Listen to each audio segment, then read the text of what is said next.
السلام علیکم دوستوں ڈرامہ جانثار بہت انٹرسٹنگ ہو چکا ہے۔ آنے والے اقساط میں آپ دیکھیں گے کہ فرح دعا کو بہت زیادہ ڈسٹرب کرتی ہے، جس کی وجہ سے فرح کے گھر جانا پڑتا ہے۔ دعا کو جیسے ہی دعا فرح کے گھر پہنچتی ہے تو فرح اسے دیکھ کر حیران رہ جاتی ہے اور دعا کہتی ہے کہ تم غزنوی کو اپنی جھوٹی محبت میں پھنسانا چاہتی ہو۔ فرح اس کے بعد کہتی ہے کہ میں تو تمہیں تباہ کروں گی، میں غزنوی کی زندگی سے تمہیں نکال کر ہی دم لوں گی، تمہارا گھر اجاڑ کر ہی دم لوں گی۔ ناظرین، دوسری طرف دکھایا جائے گا کہ دعا کو نوشرما کی ساری حقیقت پتہ چل جاتی ہے، جس سے دعا نوشرما سے کہتی ہے کہ آپ فرح سے محبت کرتی ہیں۔ نوشرما کہتا ہے بس دعا، میں اس سے محبت نہیں، اس سے نفرت کر دوں، صرف آپ سے محبت کرتا ہوں۔ دعا کہتی ہے بس جھوٹ بولنا بند کریں، اگر آپ اس سے اتنی محبت کرتے ہیں تو پھر وہ کیوں آپ کو بار بار فونز کال کر رہی ہے؟ اتنی محبت کرتے ہیں تو چلے جائیں اس کے پاس، چھوڑ دیں مجھے۔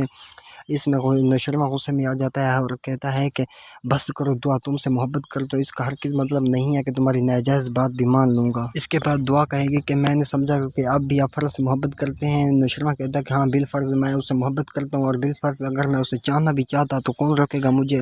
یہ بات سن کر دعا ناراض ہو جاتی ہے اور بابا سعید کو بتاتی ہے۔ بابا سعید نوشرما کو بلا کر کہتا ہے کہ نوشرما تم کیا کہہ رہے ہو، تم جانتے نہیں یہ دونوں میری بہو نہیں میری بیٹیاں، اور جو میری بیٹیوں کے ساتھ ایسا سلوک کرے گا تو میں اسے ہرگز معاف نہیں کروں گا۔ دوستوں آنے والے کے ساتھ بہت انٹرسٹنگ ہونے جا رہی ہیں، وہ دیکھنے کے لیے ہمارے یوٹیوب چینل کو سبسکرائب کر لیں۔ شکریہ، اللہ حافظ، اپنا بہت سارا خیال رکھیے گا۔